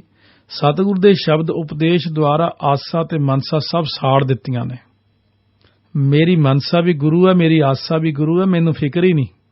ਜਾਂ ਤੂੰ ਮੇਰਾ ਵੱਲ ਹੈ ਤਾਂ ਕਿਆ ਮੋਹ ਛੰਦਾ, ਤੁਧ ਸਭ ਕੁਛ ਮੈਨੂੰ ਸੌਂਪਿਆ। ਜਾਂ ਤੇਰਾ ਬੰਦਾ ਲਖਮੀ ਤੋੜ ਨਾ ਆਵਈ ਖਾਏ ਖਰਚ ਰਹੰਦਾ। ਲੱਖ 84 ਮੇਦਨੀ ਸਭ ਸੇਵ ਕਰੰਦਾ। ਇਹ ਵੈਰੀ ਮਿੱਤਰ ਸਭ ਕੀਤਿਆਂ ਨੇ ਮੰਗੈ ਮੰਦਾ। ਲੇਖਾ ਕੋਈ ਨਾ ਪੁੱਛਈ ਜਾਂ ਹਰ ਬਖਸ਼ੰਦਾ। ਆਨੰਦ ਭਇਆ ਸੁਖ ਪਾਇਆ ਮਿਲ ਗੁਰੂ ਗੋਵਿੰਦਾ। ਸਭੇ ਕਾਸ ਸਵਾਰਿਆ ਜਾ ਤੁਧ ਪਾਵੰਦਾ। ਉਹ ਮੈਂ ਕਿਉਂ ਚਿੰਤਾ ਕਰਾਂ? ਚਿੰਤਾ ਤੁਹਾਨੂੰ ਹੈ ਕਿ ਮੈਨੂੰ ਹੈ? ਚਿੰਤਾ ਤੁਸੀਂ ਕਰਨੀ ਹੈ ਮੇਰੀ, ਮੈਂ ਤੇ ਸਿਰਫ ਵਾਹਿਗੁਰੂ ਵਾਹਿਗੁਰੂ ਕਰਨਾ ਹੈ, ਮੈਂ ਰਹਿਤ ਮਰਿਆਦਾ ਰੱਖਣੀ ਹੈ। ਗੁਰਮੁਖ ਜੋਤ ਨਿਰੰਤਰ ਪਾਈ। ਗੁਰੂ ਦੁਆਰਾ ਪਰਮਾਤਮਾ ਦੀ ਨਿਰੰਤਰ ਜੋਤ ਪ੍ਰਾਪਤ ਕੀਤੀ ਹੈ। ਇੱਕ ਰਸ ਜੋਤ। ਤ੍ਰੈ ਗੁਣ ਮੇਟੇ ਖਾਈਐ ਸਾਰ। ਤਿੰਨਾਂ ਗੁਣਾਂ ਤੋਂ ਭਾਵ ਰਜੋ ਤਮੋ ਸਤੋ ਨੂੰ ਦੂਰ ਕਰਕੇ, ਭਾਵ ਇਹਨਾਂ ਦੇ ਪ੍ਰਭਾਵ ਤੋਂ ਮੁਕਤ ਹੋ ਕੇ ਲੋਹੇ ਰੂਪੀ ਕਰੜੇ ਜਗਤ ਨੂੰ ਖਾਧਾ ਤੋਂ ਭਾਵ ਜਿੱਤਿਆ। ਇਹ ਕਰੜਾ ਜਗਤ ਜਿੱਤਣਾ ਤਿੰਨਾਂ ਗੁਣਾਂ ਤੋਂ ਪਰੇ ਹੋ ਕੇ। ਤਮੋ ਗੁਣ ਬਹੁਤੇ ਸੁੱਤੇ ਰਹਿਣਾ, ਬਹੁਤੇ ਖਾਣਾ, ਬਹੁਤੇ ਗੁੱਸੇ ਚ ਆ ਜਾਣਾ, ਬਹੁਤੀਆਂ ਦਲਿੱਦਰ ਪਿਆ ਰਹਿਣਾ, ਨਹਾਉਣਾ ਨਾ, ਮੈਲੇ ਕੱਪੜੇ ਪਏ। ਤਮੋ ਗੁਣੀ ਬੰਦਿਆਂ ਦੀ ਨਿਸ਼ਾਨੀ। ਰਜੋ ਗੁਣੀ ਬਾਹਰੋਂ ਚਿੱਟੇ ਅੰਦਰੋਂ ਮੈਲੇ ਰਾਜਸੀ ਲੋਕ।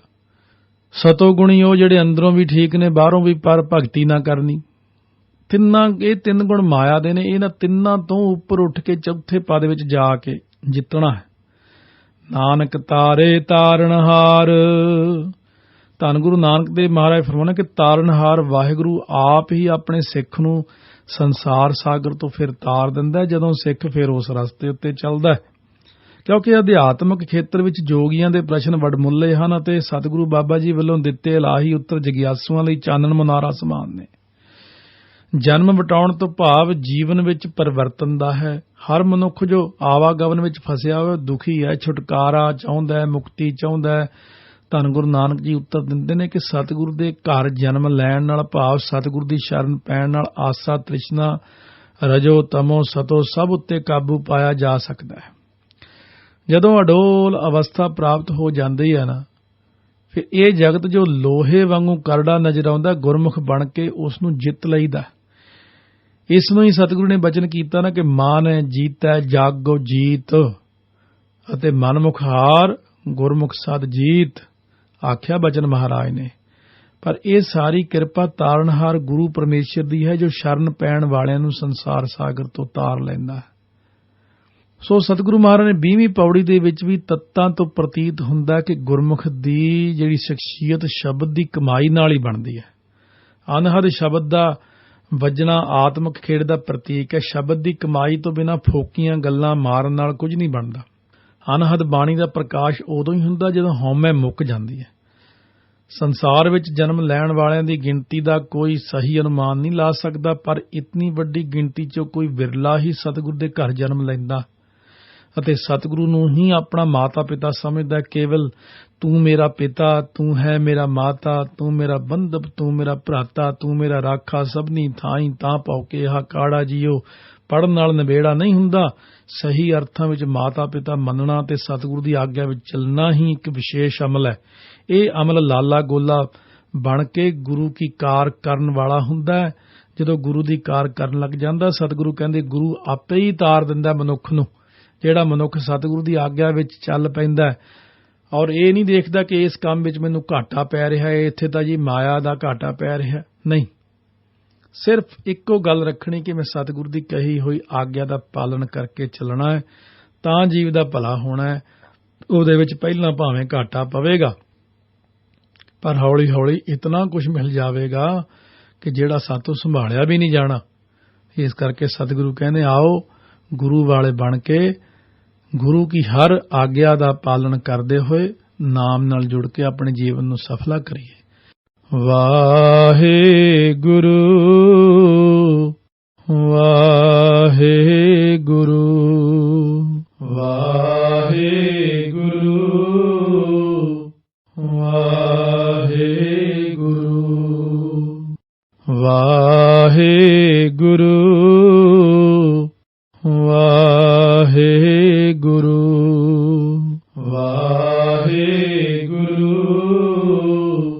ਵਾਹਿਗੁਰੂ ਵਾਹਿਗੁਰੂ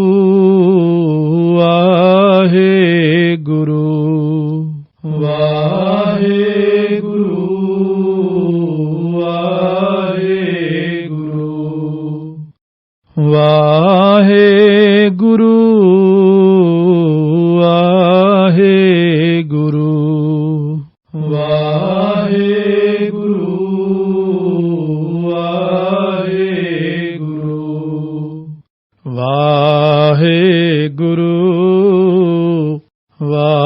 ਵਾਹਿਗੁਰੂ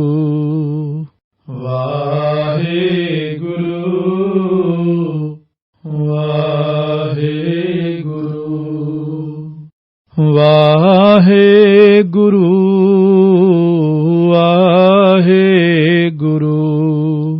ਵਾਹਿਗੁਰੂ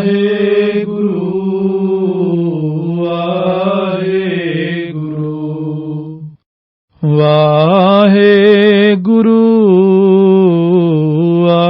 ਵਾਹਿਗੁਰੂ ਵਾਹਿਗੁਰੂ